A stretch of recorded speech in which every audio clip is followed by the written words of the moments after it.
जन आक्रोश मोर्चा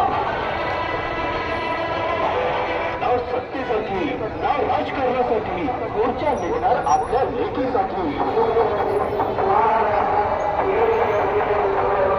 शिवगाव शहरामध्ये नौजवान आणि धर्मांतराच्या बळी झालेल्या लेकीच्या न्यायासाठी हिंदू जन आक्रोश मोर्चा, हिंदू जन आक्रोश मोर्चा, हिंदू जन आक्रोश मोर्चा। सर्वप्रथम या ठिकाणी प्रास्ताविक करण्यासाठी मी निमंत्रित करतोय डॉक्टर नीरज लांडे यांना।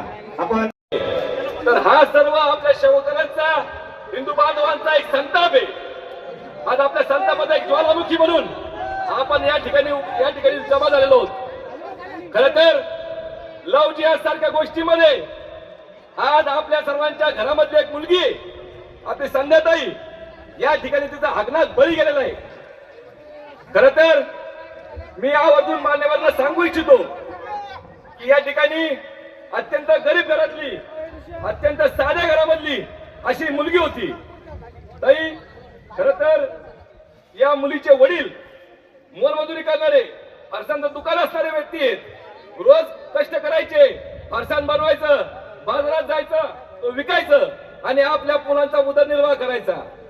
खरं तर या मुलीने लहानपणीच आपलं मातृत्व सोडलेलं आहे। लहान असताना तिच्या आईच्या प्रेमापासून ती मुकलेली आहे आणि फक्त वडिलांनी आजीने तिचा या ठिकाणी सांभाळ केलेला होता। खरं तर या मुलीचे काहीतरी स्वप्न असतील, कुठे तिला शिकायचं असेल, मोठं व्हायचं असेल, तिच्या माता पिता असतील, वडील असतील, त्यांनी कष्ट केले, आपल्या पोटच्या गोळ्याला कुठे वाढवलं, 16-17 वर्षाचं केलं आणि आज त्या पित्याचा जर विचार केला तर त्याच्या हाती काय लागलं तर फक्त तिचा फोटो आणि डोळ्यामध्ये अश्रू एवढंच त्या पित्याच्या हाती लागलं। आज काही विचार करून त्या पित्याने तिला वाढवलं असेल, परंतु एक नराधम कुठून तरी उठून येतो, मोबाईलच्या माध्यमातून या आमच्या मुलीशी संपर्क तयार करतो।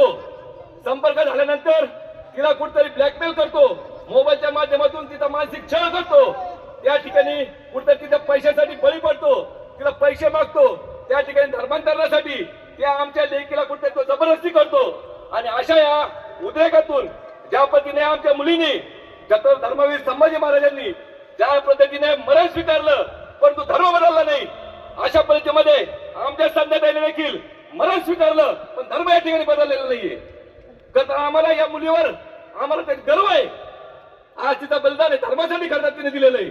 परंतु मान्यवरांच्या माध्यमातून मी या ठिकाणी पोलीस प्रशासन असेल, सर्व शाहूकार असेल यांना विनंती करतो की आज या ठिकाणी या मुलीचा जो अंत झालाय हा कुठेतरी फार दुर्दैवी झालेला आहे। भविष्यामध्ये देखील या गावामध्ये आमच्या अनेक माता भगिनी आहेत, मुली आहेत। खरं तर ताईंना माहिती आहे, मान्यवर आपले सर्वांचे आदरणीय राम महाराज यांना देखील माहिती आहे की अनेक मुलींच्या बाबतीमध्ये घटना घडलेले आहेत। खरं तर आपला हिंदू स्वभाव हा कुठतरी जाऊ द्या, पुढच्या वेळेस काहीतरी बदल होईल, पुढच्या वेळेस काहीतरी बदल होईल अशा माध्यमातून आपण विचार करतो। अनेक मुलींना आपण खरं तर या संकटातून सोडवण्याचा प्रयत्न या सर्व मान्यवरांच्या माध्यमातून झालेला आहे। परंतु आज थेट कुठतरी जीव जाण्याची परिस्थिती निर्माण झाली, त्यामुळे हिंदू जन आक्रोश मोर्चा सर्व शाहूकारांना काढावा लागलेला आहे। खरं तर मान्यवरांच्या माध्यमातून मी विनंती करतोय की मान्यवरांनी खरं तर पोलीस प्रशासनाला विचारलं पाहिजे की याचा शोध किती दिवसात लागणार आहे। आज एक आरोपी अटक झालेला आहे, परंतु त्याच्याबरोबर त्याचे जे साथीदार आहेत ते देखील या ठिकाणी अटक झाले पाहिजे। त्यांच्यावरती देखील या माऊलीचा या मुलीच्या वधाचा गुन्हा या ठिकाणी खरं झाला पाहिजे। या ठिकाणी तिने आत्महत्या केली नाहीये, हा एक सुनियोजित कट होता, जुलमींच्या हाताने झालेला आहे असं या ठिकाणी मी जाहीररीत्या बोलतो। आणि यांच्यावर देखील गुन्ह्याचा आरोप या ठिकाणी लागला पाहिजे, त्यांच्यावरती 302 कलम या ठिकाणी दाखल झालं पाहिजे। मान्यवरांना आमचा विश्वास आहे की आपल्या सर्वांच्या माध्यमातून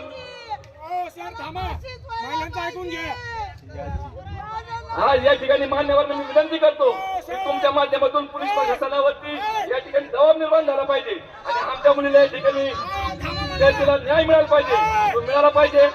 मी यानंतर मान्य पाहिजे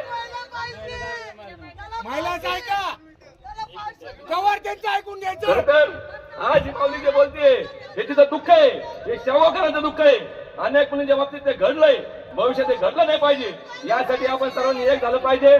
आज प्रास्ताविक संपत असताना एवढंच बोलेल की हो रही है पीर पर्वत सी पिघलनी चाहिए, हो रही है पीर पर्वत सी पिघलनी चाहिए।